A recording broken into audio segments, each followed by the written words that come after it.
Alright, for our first problem we're going to find the radian, degree, and revolution for each trigonometric function. So for 1a, we start out with 210 degrees, and we need to find revolutions and radians. So in order to find revolutions, we need to take the 210 degrees and put it over the whole unit circle, which is a 360 degrees. When we divide those out, that comes out to 0.583 repeating. Which then, if we want to put it into a fraction, comes out to be 7/12.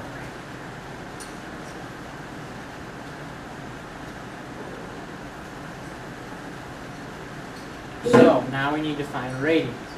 In order to find radians, we need to take the 7/12 revolutions and multiply it by 2 pi. So when we take the 7/12, multiply it by 2 pi, which is the same as 2 pi over 1, we come out to get a 14 pi over 12.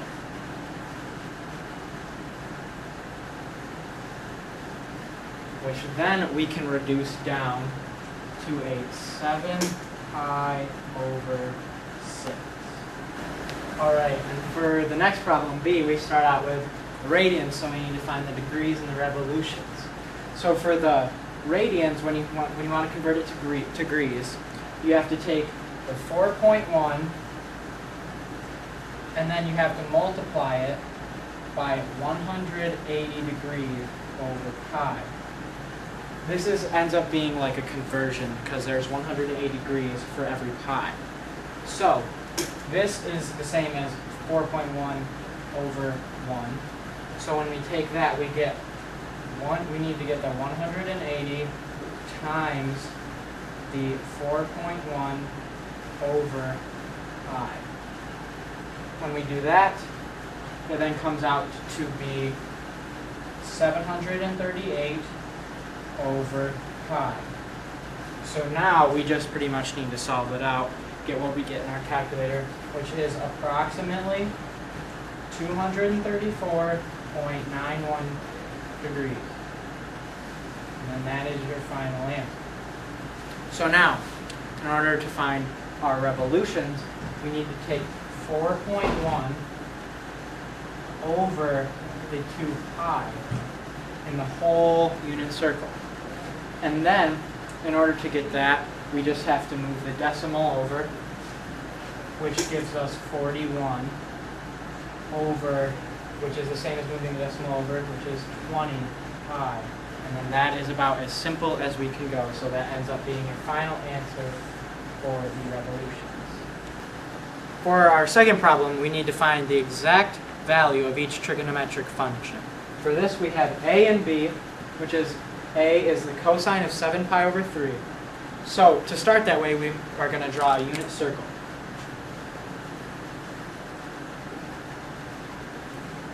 Now, since it's a pi over 3, our 2 pi and our pi are going to be 6 pi over 3 and 3 pi over 3, which is the same thing as 2 pi and pi. So for this one, we need to go clockwise because it's positive, and we get our 6 pi, and then we need to get our 7 pi over 3. So when we stop it here, the coordinate pair is 1 over 2 and the square root of 3 over 2. Now, seeing this is a cosine function, we need to find the x. So the cosine of 7 pi over 3 equals our x, which is 1/2. Now for b, we need to do secant of negative 19 pi over 6. So like the last one, we're going to draw our unit circle. And for our 2 pi and our pi, seeing it's in pi over 6, we need to change that to a 12 pi over 6 and a 6 pi over 6. And seeing this one's negative, we need to go clockwise. So we have our 12 pi over 6, 18 pi over 6. Now we need to go one more to get our 19 pi over 6. Now, the coordinate pair for this is the negative square root of 3 over 2 and 1/2. So, seeing this one is secant, we need to get this cosine. So in order to get the cosine, the secant is 1 over the cosine. And the cosine for this is going to be our x, which is our negative square root of 3 over 2. Now, we need to get the cosine on top. So in order to do that, we have to flip this side, and you have to flip the other side as well.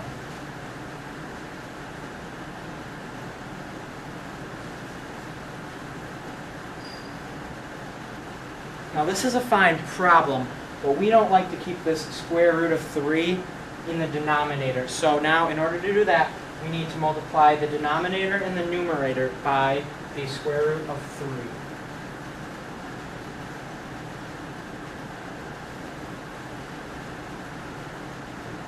Which then comes out to be a 2 square root of 3 over the square root of 3 and the square root of 3, which comes out to be the square root of 9, which also equals 3. And then that is our final answer.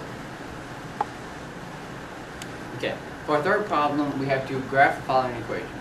So our equation for this problem is negative 3 cosine of 8 over 3 theta minus 8 of pi over 4 minus 2.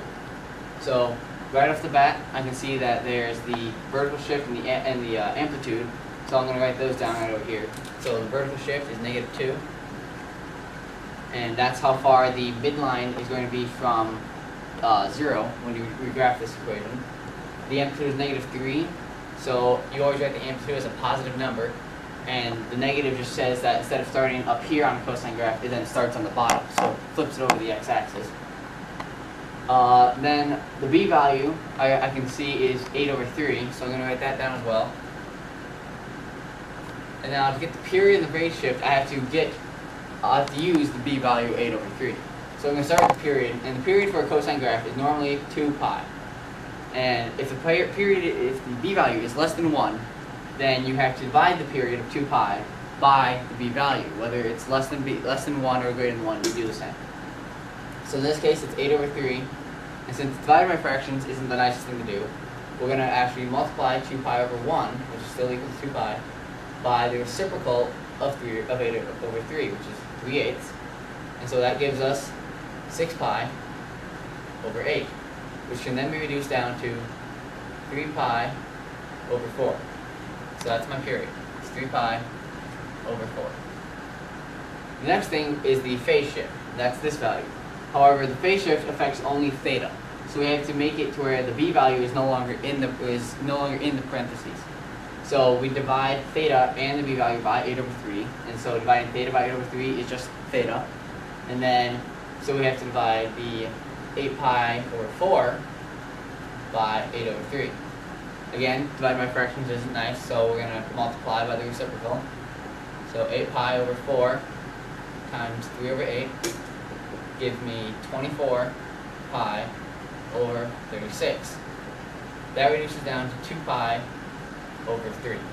That's my phase shift. Okay? Now that I have all these values filled out, I can start to work on my graph. But the graph, since the period is no longer 2 pi, we have different theta values. So I'm actually going to erase this, make some space, and then try to use the b value and the phase shift to find the new theta values for this equation. So the initial theta values for a cosine graph are 0, pi over 2, pi, 3 pi over 2, and 2 pi. Okay? We first affect it by the b value. So the b value is 8 over 3, but you multiply the theta values by the reciprocal, 3 over 8. So we go 3/8 theta. And so 3/8 times 0 is 0. Pi over 2 times 3 over 8 is 3 pi over 16. Pi is 3 pi over 8. But I'm actually going to keep this in similar terms, so it's going to be 6 pi over 16. This is 9 pi over 16. And this is going to be 12 pi over 16. Okay? So those are the start of the new theta values. After this, we still have to put the phase shift. Okay, so we still have to add the phase shift to these, and with phase shift being 2 pi over 3, the denominator 3 does not go into 16, so we have to find a common denominator. The earliest denominator is 48, so we're going to convert all these values to 48. So this is still 0. So 9 pi over 48, 18 pi over 48. This is going to be 27 pi over 48. This is going to be 36 pi over 48. Okay? So now I can actually add these because 2 pi over 3 ends up being 32 pi over 48. And so we're going to actually adding that to theta. Okay? So now we add them together. So this is 32 pi over 48. The next one is going to be 41 pi over 48. 50 pi over 48. And then continues on adding 9, so 59 pi. And 68 pi over 48. Okay? Since my graph, I only want to show one period, and since my period is less than 1 pi, I'm going to have my graph only have a distance of 1 pi. So since these values go over 1 pi, I'm going to actually subtract the period from these theta values, which would then give us values that are within the distance of pi itself, of 1 pi over 1. So since 48, 4 goes into 48 12 times, so we multiply the numerator and denominator by 12, which then 3 pi over 4 equals 36 pi over 48. Okay, so then we subtract this from each of these values. So 68 minus 36 equals 32. That's still pi over 48. And then 59 minus 36 equals 23, and it's also still pi over 48, or 23 pi over 48. Now the other two are closer to, so we're going to start seeing repeating values that, like, the 68 actually comes out to what 0 is. So the next one's going to continue as 50 minus 36. That equals 14 pi over 48. And the last one, 41. The last one we're going to need to do is 41 pi over 48. We have to do the first one, even though this value is under pi. We have to do this value because you have to have 5 points on the graph. So we have 1, 2, and we have this is repeating. So we actually only have 4 points right now. So then 41 pi over 48 minus the 32 pi over 48 gives me a 5 pi over 48. So those are the new theta values. So I'm going to take these and I'm going to write them on my graph. That way I can work with them easily enough. So then the first one, the lowest value is 5 pi over 48. The next one up is 14 pi over 48. Then it's 23 pi over 48. Then 32 pi over 48. And the last one that we need is 41 pi over 48. Now this is just personal preference, but I like to put that my graph is only a pi long. You don't have to put that, but that's something that's just one of my preferences. And then, so we have this right now, and now we have to find the y values. So I'm going to erase this, make some space for the y values. Okay. The y values standardly for a cosine graph are 1, 0, 1, negative 1. Okay, yeah, so the y values for a cosine graph are normally 1, 0, -1, 0, and 1. Because the cosine graph starts at the top, drops down to its minimum point, and then comes back up. Okay? So we first then multiply our amplitude by. So it's so we multiply it by a -3 because it actually flips over cosine. That's where we use the negative. So -3y makes these values -3, 0 still, +3, 0, and -3. Okay? So now we take the vertical shift to subtract the vertical shift from these as well. So -3y minus 2 makes this -5, -2, 1, -2, -5. Okay, so these are our y values, and I've marked on here on my graph the distances I'm going to need. So now I'm actually going to take a different color marker and make points. So each of these marks is where it is one of the significant points on my graph. So the y value at -5 is going to start here at -5. Then at -2 it's going to be the next point. It's going to be at +1 at 22 pi over 48. Then back down to -2. And then all the way back down to -5. Okay? So those are the points for my graph. And now, simply, I just draw my line to connect them all. To represent my cosine graph. It's a very sloppy line, but it gets the job done. And that's all. That's graphing the problem. I mean, if you want, you can continue, and you can see the pattern between these. It's just 9. So if you're going this way, you're subtracting 9 pi over 48. So if you want, you could go -4 pi over 48, and then continue the marks and continue going. I mean, cosine graphs are infinite. But that's all you need to do in order to graph the problem. Problem number 4, we have to verify the identity. So the identity is 1 over cosecant squared of theta plus 1/2 times 1 plus 1 over secant of theta. And that is supposed to equal sine squared of theta times the cosecant squared of theta. So we're going to start in the parentheses. And this is just an identity. So this equals cosine of theta. So 1 plus the cosine of theta is the same thing as this.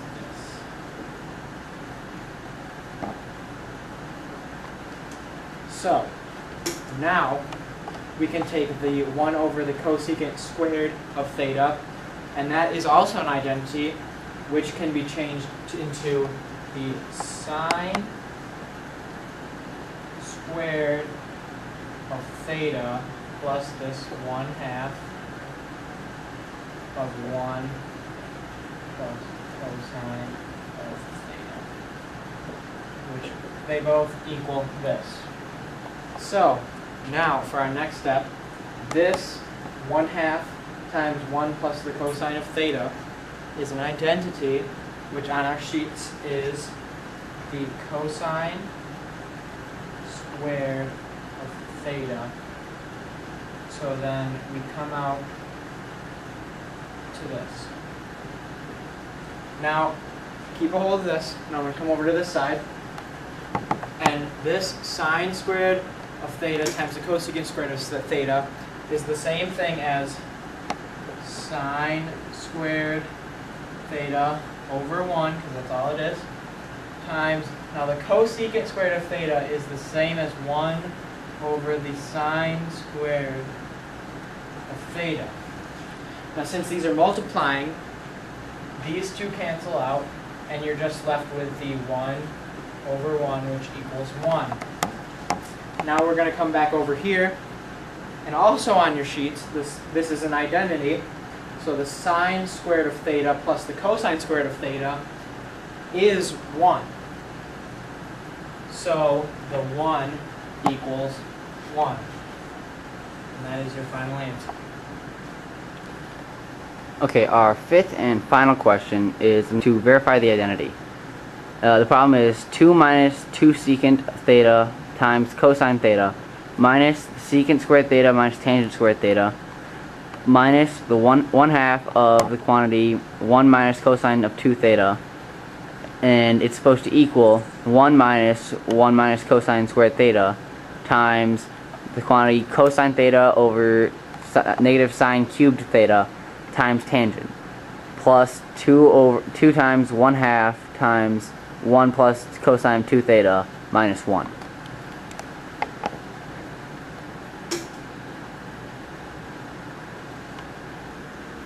To start with, we're going to go work on the right half of this equation. Okay, it's easiest to start with the central points of the parentheses. So I'm going to start on this far end. So I know the identity of 1/2 plus cosine of 2 theta is actually cosine squared theta. Okay, so negative 1 minus 1 comes down, 2 comes down as well. So that's a new point for this section. Okay, I'm still adding whatever this quantity is. This quantity, this is cosine theta over the negative sine cubed theta times the tangent of theta is equal to sine of theta over cosine theta. Okay? And now the cosines divide out, the sine divides out with one of these sine cubed thetas, so this is actually 1 over negative sine squared theta. Okay, this next point right here, this 1 minus cosine squared theta is actually an identity, and that's sine squared theta. Okay, and that's in parentheses, and it's negative 1 times that. Okay, so simplistically, I'm just going to erase this bit, and it's going to be negative sine squared theta times this. Okay, so I'm going to write that down on the next line. So negative sine squared theta times, this is 1 over sine squared theta. Okay, and it's negative sine over squared theta, sine theta is the same as we put it over 1. So then you can see that these divide out evenly, and because they're both negatives, they actually produce a positive 1. Okay, so this ends up equaling positive 1 plus this. So now I'm going to work on this side. This is actually identity in itself. 2 cosine squared theta plus minus 1 is an identity, and that ends up equaling cosine 2 theta. Okay, so 1 plus cosine 2 theta. I'm going to leave that there for now, and then I'm going to start working on the other side. On this side of the problem, we're going to start again with the end of parentheses. So to start with, we're going to work with this 1/2, 1 minus cosine 2 theta. And so this is an identity that equals sine squared theta. Okay, with parentheses around this. Okay. Secant and tangent, I'm going to write these out. This is going to be 1 over cosine squared theta. That is a Pythagorean function. That is a function, a trigonometric function. Then tangent is sine squared theta over cosine squared theta, because tangent is squared. And I can see that this ends up being 1 minus sine squared theta over cosine squared theta. And this is an identity, and so I'm going to actually erase this. And 1 minus sine squared theta is cosine squared theta. And so this is actually equal to 1. So I'm going to erase this and to make this 1, just to save space. And then it's still being subtracted by sine squared theta. Okay? This is all in its own parentheses. This function is subtracting from this function. So the secant is, again, 1 over cosine theta. This is not squared, so neither is cosine. Multiplied by cosine theta. So cosine theta is the same as cosine theta over 1. And so 1 over cosine times cosine over 1, these divide out, this ends up equaling just 1. Okay, so then 1 minus all this. So 1 minus sine squared theta. Okay? And this here, I'm actually going to drop down to 2's. This is actually an identity too. This is actually cosine squared theta. Okay? So then that's in parentheses still with this 1 minus that. And then the 2 is still out in front. And this is an identity that puts it right back to sine squared theta. Okay? So then 2 minus 2 sine squared theta is what you have left. That equals what's on the other side of the board. Okay? So right now, I'm going to make this a little bit easier to work with. I know 2 is the same as 1 plus 1, and it's going to be minus 2 sine squared theta.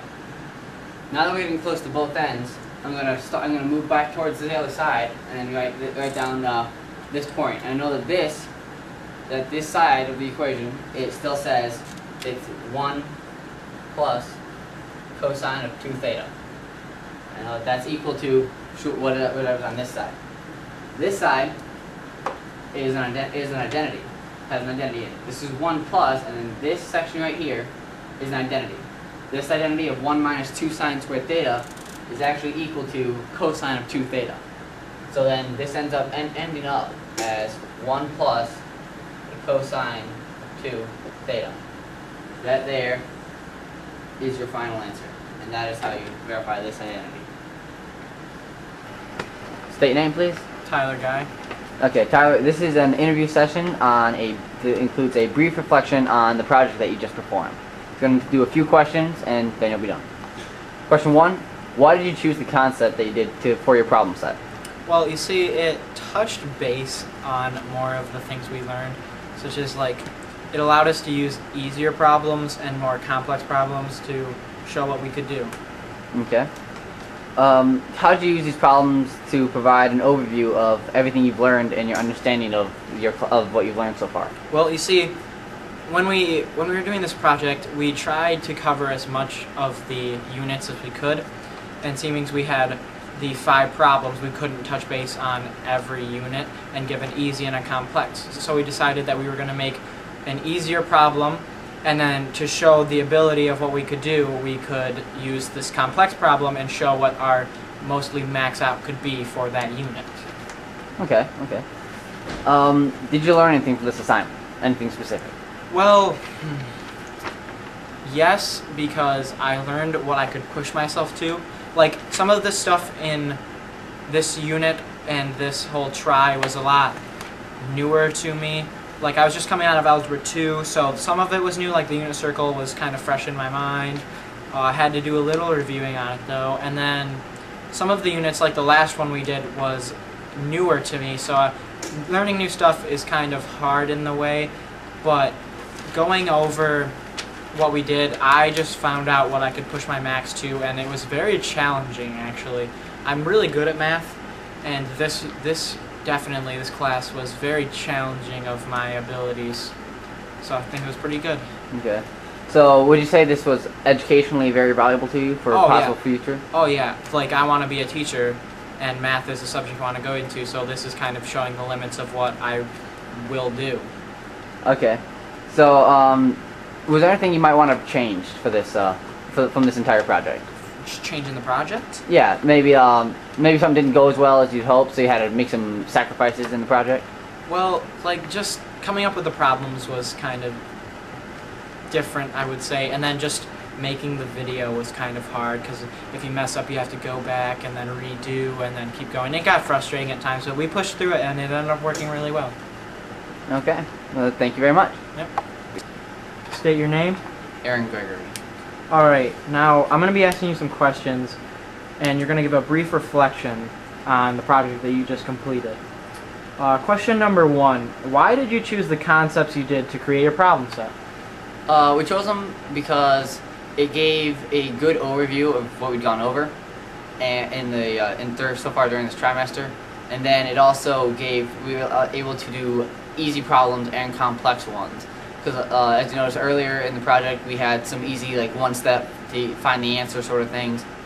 Then later in the project, you saw ones where it was like 5 and 6 steps per side of the equation before you could actually find the value that you needed. All right. Question number 2: how did you use these problems? How did these problems provide an overview of your best mathematical understanding of what you have learned so far? As I was saying, the complex problems, it gave us, like, it kind of like showed like a max of what we could do. It's like we had the easy ones show easy steps, you know, simple, we know what we're doing. Then we had the hard ones that shows we can do anything that you throw at us. we can do pretty much anything that you give us. So we've learned everything that we've been taught so far this trimester. All right. Question number. I know that I actually know a lot more than I thought I did. Like question 5, the last question, the identity. I was the one that ended up designing and creating that problem, and that was a lot more intense than I thought it would be, but it ended up working pretty well, and I didn't realize that I could do something like that. All right. Would you say it was educationally valuable to you? I'd say yeah, because it shows, to me, it'd be like, I know that I can do more than I think I can, so I should believe myself a bit more of some of the work I can do and trust myself a bit more with information. All right, and that's all we had. Thank you. Okay.